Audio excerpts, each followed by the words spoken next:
Now that you've discovered all the computers on the network, the next task is to run a deployment to those machines.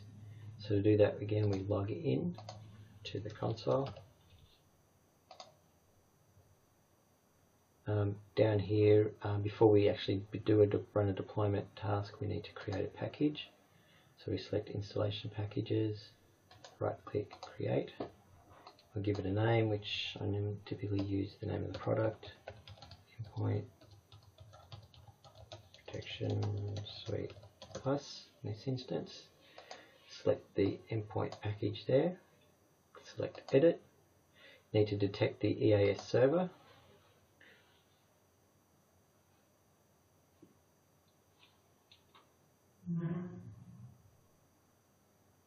Okay, here we've found that server, select that.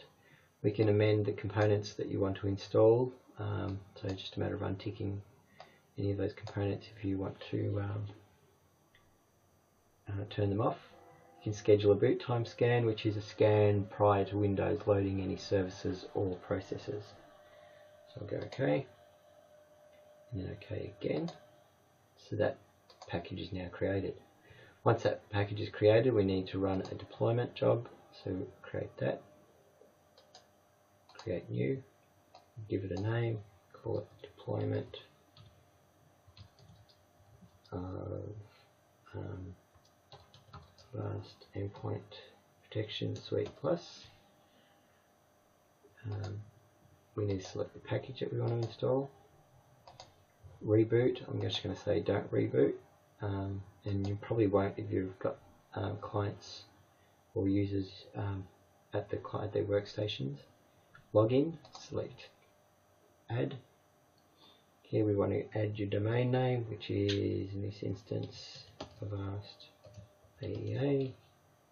This is the administrative account. You need to put the domain first.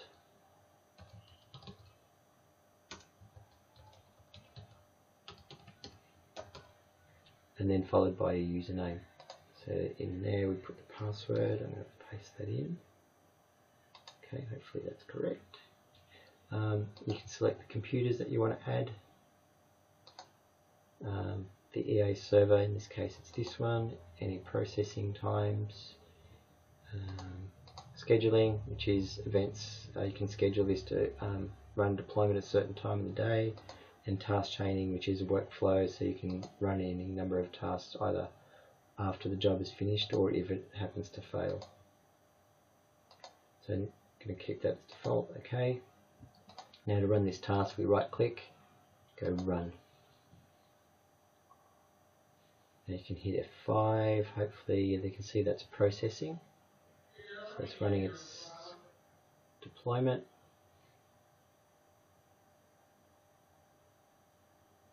It'll take a moment.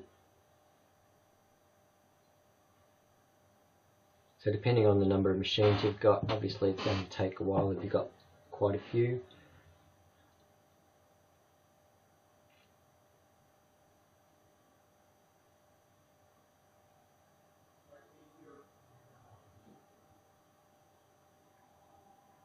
While that's happening, I'll just explain an error that you'll possibly get.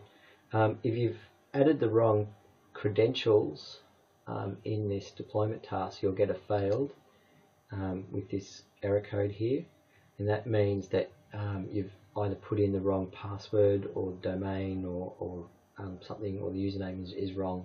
So you've got to go back and check that. So let's go back and see whether this is finished. Let's say it's still going. Okay, there we go, done. So there we can see that that's been installed. To confirm that it's been installed, we can click on the Avast AEA, and we can see now the cloud server is green, whereas before it was greyed out. You can see the version information of the VPS, the engine, the operating system, and when it last communicated, and any viruses that were found. And that's how you run a deployment job with using the Enterprise Administration Console.